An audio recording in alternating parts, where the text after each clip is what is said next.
Hello, my name is Sarin Jain, and this is the 16th video in a series of interviews called Alumni Insights. There's a lot of great advice given in this video, and I think anyone who watches it would greatly benefit from it. I hope you guys all enjoy, and I hope you like and subscribe. Let's begin.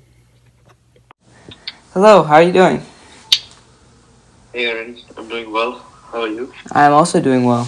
First off, what was your major and graduation year from Berkeley? Yeah, I graduated in 2021. My major, I did two degrees.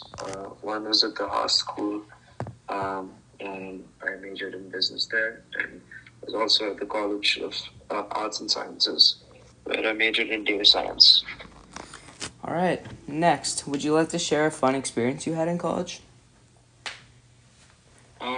Yeah, sure. Um, Maybe because it's for people who are, starting off college early, I could talk about our orientation.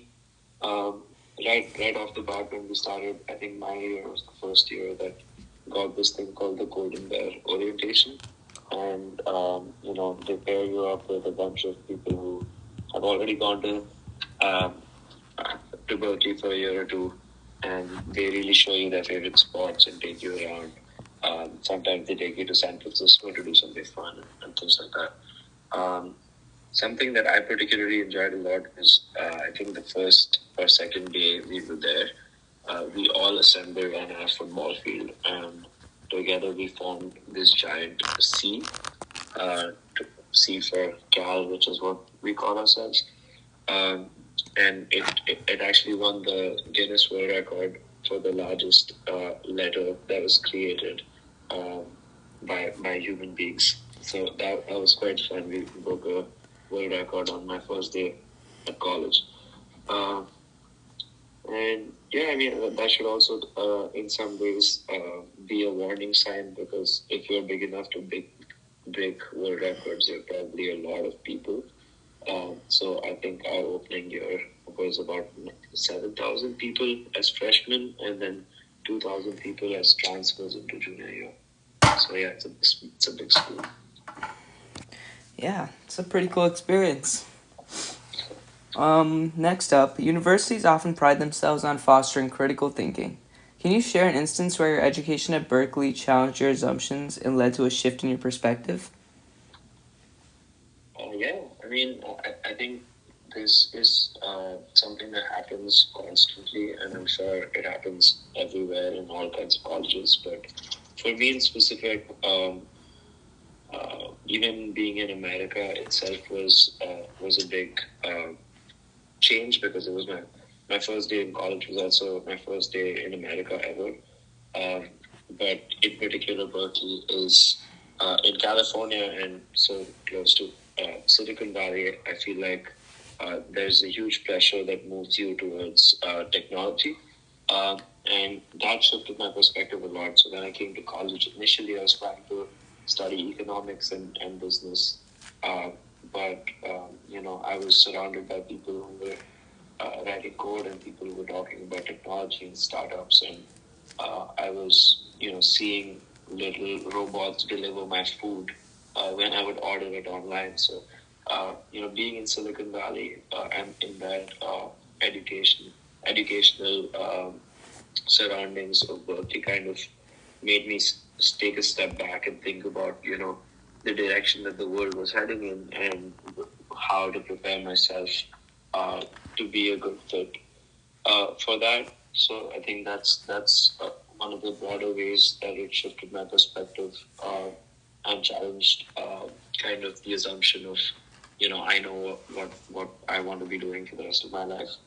And specifically, it laid out a path for me that I didn't expect, and this happened very early into going into college. So this was one example, but whether it's how I think, the way I break down problems, the way I look at politics and thought processes, everything was challenged and changed in college, and uh, I think that's what college is all about.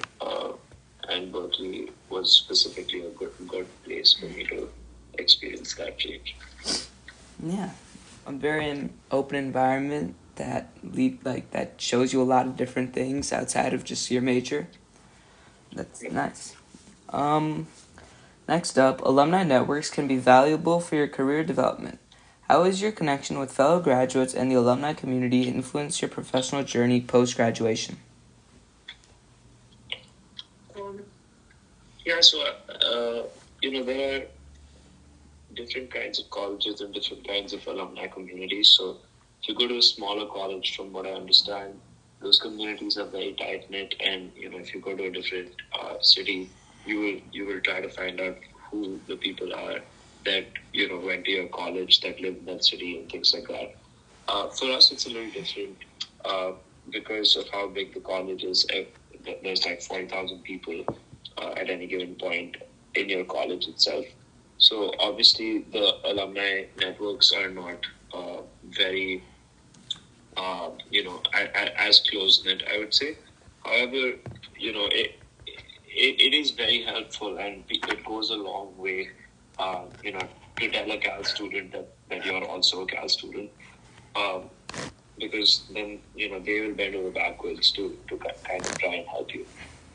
So just reaching out to people when COVID happened, I was kind of out of a job, and I was looking for internships at the time. I had an internship, and then it got rescinded. But then I needed to get something for myself, and I ended up just sending cold emails to hundreds of people, and a lot of responses I got were people who were alumni from Cal. And in fact, the person that connected me to the internship that I ended up taking that summer was a Cal student, and I'm still at that job today, 4 years later. So, in a sense, it opens a lot of doors, but it comes with some level of proactiveness from yourself. It's not going to be something that just happens because you're an alumni. It's more of if you went to Cal and you can connect with someone else on certain dimensions, like, oh, I noticed you took this class with Professor Adhikari or something of that sort. Those are the ways that you end up connecting with people, and those are the ways that it ends up helping you professionally. And then the other aspect outside of professionally is that there is a social aspect of alumni networks, and if you go to an Ivy League school, I think they have Harvard Club and Penn Club and stuff like that all around. We are a public school, so we don't have things like that. But even now, I live in New York now, and I'm invited to alumni events by people who went to Cal around the same time that I did. And you go there, and you run into people because there's so many people. You run into them all the time, and it's just a nice connection because obviously we shared a certain part of our lives together in that environment together. So it's a pretty pleasant experience that way. Yeah. So although the community is pretty strong knit, you cannot just reap the benefits of the title right away. It's not handed to you. You still have to work for it and reach out yourself. That makes sense. Yeah, it's not exactly like you have to work for it. I think it's more of you have to show that initiative. You have to make sure it's not those things aren't laid out for you and spoon fed to you. Those are things that you, if you choose to, if you want to, you can seek out. Yeah. All right. Given the rapidly changing job market, how well did your alma mater prepare you for the challenges and opportunities in your field? Are there specific skills or experiences you found particularly valuable? Yeah, I mean, I think this kind of ties back to the first question you asked. I think if I hadn't gone to Berkeley and I hadn't had the complete change mindset about thinking about the future and thinking about how not just the job market but also the world itself, how it evolves. There's an aspect of being complacent with what you know, and that is something that Berkeley really weeds out, I think, of its students. So I would say that to a large extent, I don't have an arrogance about my skill set. In fact, I have a sense of curiosity, and that was developed by Berkeley, and it allows me to keep evolving with the times.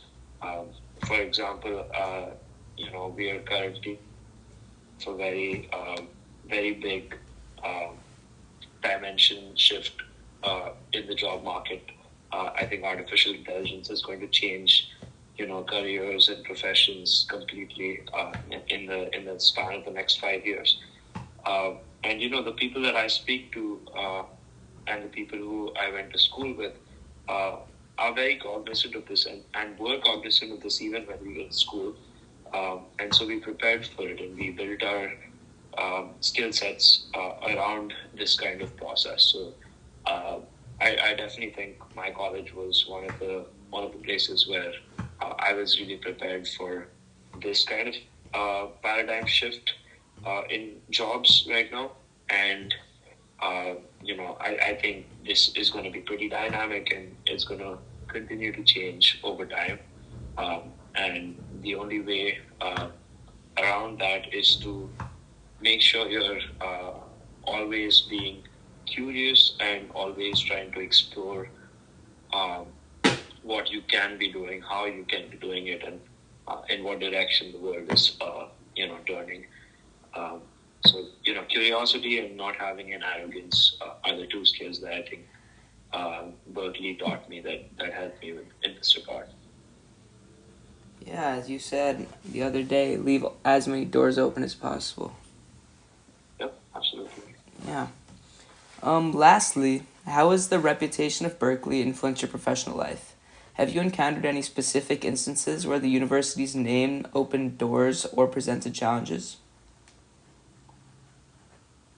Yeah, so this is an interesting question because, when I was in school, I was just surrounded by people who all obviously went to the same school that I did. So I never thought that this would be a real thing. Even when I graduated and I worked in San Francisco for a bit, um, I always felt like, you know, it doesn't really matter what college you go to as long as you're good at what you do, you're fine. Um, then I moved to New York and I noticed that it kind of depends a lot on, your sphere of work. For example, if people are working in finance, they really care about that kind of stuff. They really care about, what school you went to and what your GPA was and things like that. Um, Whereas, in a more relaxed industry like technology, it matters a lot less what school you went to. It matters a lot more how well you can code. And those are things that can, very easily come out in your, in your interviews, in your assessments, etc., etc. So, um, in specific to answer your question, I think I've had a mixed experience.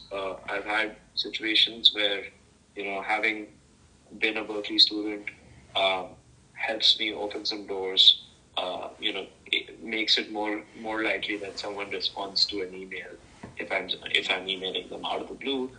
Um, I do acknowledge that is a matter of privilege. Um, but also in some places, it's a public school versus a private school, which closes certain doors because certain certain organizations are more, geared towards Ivy League schools, for example. So these are just like kind of grim realities of life. We all, I think, agree that that's not how uh, merit should be judged, but it does exist, and I want you and anyone listening to your video to know that. However, it's not an ends. It's not a be all end all kind of situation. It's more of, uh, you know, you might have to send a few more emails if you don't have those names associated with you.